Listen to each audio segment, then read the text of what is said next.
Assalamualaikum warahmatullahi wabarakatuh. Pemirsa TVmu, apa kabarnya hari ini? Semoga selalu dalam lindungan Allah Subhanahu wa taala. Senang sekali saya Reni Rizky kembali hadir menemani Anda dalam program podcast TV Show TV Muhammadiyah, ngobrol sering tanpa boring, cuma di sini tempatnya. Seperti biasa, kalau misalnya kita sudah berada dalam program podcast TV Show, kita pasti bakalan ngebahas segala sesuatu yang menarik, yang viral, berbagai tips dan trik juga bakalan ada di sini. Nah, hari ini tentunya saya juga nggak mungkin sendiri. Saya sudah bersama dengan Mbak Kori yang ada di Karawang. Assalamualaikum Mbak Kori. Waalaikumsalam warahmatullah. Gimana kabarnya Mbak? Alhamdulillah baik. Mbaknya gimana? Alhamdulillah juga baik. Seneng banget loh, ini Mbak Kori udah mau aku undang di acara podcast TV Show TV Muhammadiyah. Makasih ya Mbak udah ngeluangin waktunya untuk hari ini. Ya, sama-sama.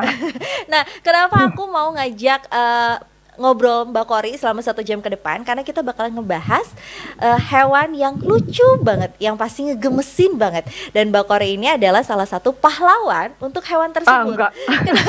Langsung dikat. Enggak, katanya nggak boleh bilang pahlawan. Oke. Berat. Salah satu orang yang banyak berjasa terhadap hewan ini. Jadi kita akan membahas tentang Yayasan Peduli Kucing. Sayangnya banyak kucing yang ada di lingkungan kita, nggak usah jauh-jauh di seluruh dunia, di daerah kita sendiri banyak yang kucingnya itu justru terutama kucing-kucing jalanan yang malah justru ditendang, yang malah justru disakiti gitu, padahal mereka sendiri berada di jalanan sebenarnya niatnya juga untuk mencari makan aja gitu, cuma ternyata banyak orang-orang yang masih kurang peduli dengan kucing-kucing yang ada di jalanan. Nah, Mbak Kori ini adalah salah satu orang yang sangat amat peduli, terutama untuk kucing-kucing jalanan, kucing-kucing yang mengalami kekerasan sampai ada yang terluka, dan Mbak Kori menyelamatkannya. Nah, kita bakalan ngobrol panjang lebar tentang itu, Mbak Kori. Bener-bener kita ngobrol santai ya. Dijawab langsung. Mbak Kori, ini aku mau nanya dong, Mbak Kori sendiri ini Yayasan Peduli Kucing, kalau boleh diceritain gitu, ini udah berapa lama sih Mbak ada? Yayasan Peduli Kucing itu dari 2010. Oke. Kita 13 Januari, jadi 10 tahun ya, udah nggak berasa. 10 tahun. Terus kemudian awalnya itu sebenarnya saya nggak cuman sama teman-teman yang istilahnya memang punya niatan dan istilahnya visi yang sama gitu loh, dan ya udah tetap berjalan sampai sekarang ya, alhamdulillah. Tadinya saya nggak di Kerawang, saya tuh dulu di Jakarta, tinggal di sana, dan di Kerawang tuh baru 6 tahun ini kok. Kayak gitu. Nah, ini selama 10 tahun akhirnya ada Yayasan Peduli Kucing. Kalau boleh kasih tahu ke kami nih semua penonton pemirsa TVmu semua yang ada di Indonesia, kenapa sih awalnya gitu Mbak Kori itu memang pecinta kucing kah, atau memang karena waktu itu iba ngelihat kucing, misalnya entah ada suatu kejadian kah gitu yang membuat akhirnya aku harus ngelindungin kucing nih gitu, atau apa sih Mbak? Aku tuh sebenarnya suka semua binatang. Di rumah tuh sebenarnya ada banyak ya binatang, bukan cuma kucing gitu. Kita ada bebek, aku emang suka, sampai ke reptil pun aku seneng gitu sama reptil. Jadi intinya sih, cuman kalau saya lihat masyarakat Indonesia itu masih melihat hewan peliharaan itu sebagai objek, belum sebagai bagian dari warga atau teman gitu. Jadi masih melihat hampir semua hewan peliharaan itu seperti objek, jadi kayak benda mati kayak gitu. Jadi aku pengen ngerubah itu aja sih sama teman-temanku. Jadi terutama kalau kucing, karena kucing itu hewan peliharaan yang paling banyak dipelihara ya, gitu loh. Jadi kalau istilahnya yang bukan kucing, bukan hewan ternak gitu loh. Jadi memang hewan peliharaan seperti itu, dan mayoritas orang Indonesia kan juga Muslim. Jadi memang kucing tuh sepanjang di mana aja sih pasti ketemu kayak gitu. Mau ngerubah itu aja, jadi kesadaran aja sih, edukasi buat masyarakat, buat owner pemilik kucing itu lebih bertanggung jawab dan cerdas aja. Aku pengen kayak gitu. Dan emang pelan-pelan sih kayak gitu, memberikan edukasi pelan-pelan seperti itu. Oke. Nah, ini selama ini sendiri gitu, berarti selama 10 tahun berjalan yayasan ini sendiri, kegiatannya itu berarti apa aja Mbak, yang tadi memberikan edukasi itu sepertinya dalam bentuk apa gitu pemberian edukasi, atau ada juga rescue gitu nggak sih Mbak? Dulu karena saya di Jakarta, Saya rescue. Jadi waktu pas saya pindah ke Kerawang terakhir itu Peduli Kucing tutup untuk permintaan rescue itu tahun 2014. Karena saya agak kesulitan ya, saya posisi di sini.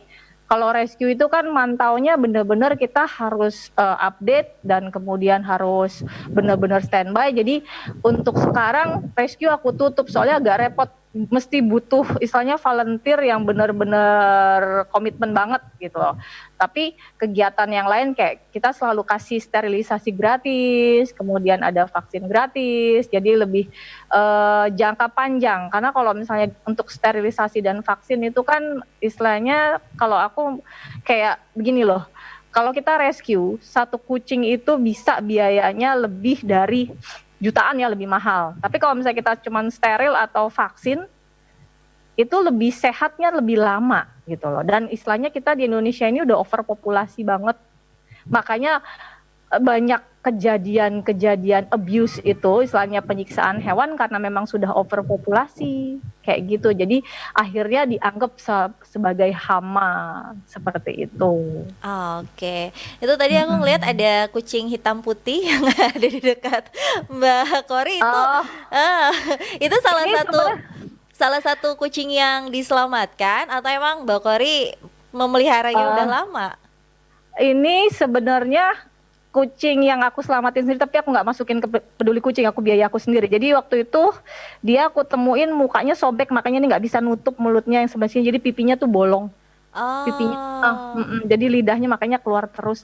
Ini juga dia biasanya nggak pulang, jadi ini aku kadang yang penting di steril, terus dia pulang makan, tapi nggak tahu nih tumben mau diliput ya kamu nongol.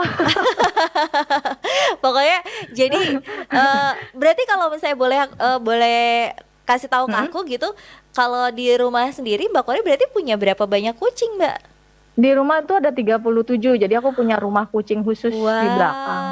Jadi emang ada 6 kamar, itu 5 kamar yang terisi, 1 kamar untuk kamar karantina. Jadi kalau ada yang sakit saya punya kamar karantina sendiri. Kemudian itu kucingnya udah, karena saya udah lama ya, kucingnya udah rata-rata udah manula kalau saya bilang. Kalau saya udah nggak berani nambah lagi, jadi paling kalau misalnya ada rescuean ya udah jadiin kucing outdoor aja gitu, udah nggak bisa lagi pure indoor. Karena udah terlalu banyak, aku juga nggak mau kayak gitu. Dan mereka juga kalau misalnya outdoor yang penting sehat, terus mereka juga happy sih, nggak ngerasa ini. Dan kalau di daerah kayak di Kerawang sebenarnya nggak sepadat Jakarta ya, jadi aku masih ngerasa lebih aman. Jadi kalaupun mereka luka sebenarnya bukan karena abuse, mungkin kayak berantem sama binatang lain sih. Oh gitu. Soalnya kucing aku tuh kadang bawa ular, bawa macem-macem bawa pulang.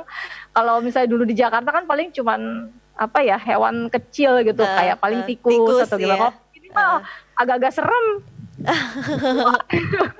Yang dibawa karena mungkin masih aku tinggal di pelosok kayak gitu. Oke. Berarti aku jadi penasaran ya, dari 37 kucing yang dipunya itu semua hasil dari rescue atau emang ada yang dikasih teman atau gimana? Enggak, warisan ada beberapa. Jadi ada pemilik owner yang meninggal.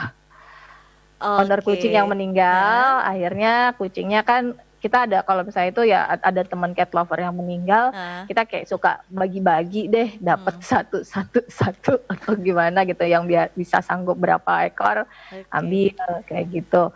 Terus kalau beli atau enggak tuh kemudian ya sisanya rescue gitu. Jadi kalau 80% itu rescue, 20% itu warisan dari istilahnya cat owner yang udah rahimahullah kayak gitu. Oke, baik, kalau kayak gitu nanti kita bakalan ngobrol-ngobrol lagi nih, kucing-kucing yang ada dari 37 kucing itu dilatih gak ya untuk mandiri. Ini tapi kita ngobrolnya di segmen berikutnya ya Mbak. Jangan kemana-mana, tetap di podcast TV Show TV Mama Dia, ngobrol sering tanpa boring, cuma di sini tempatnya.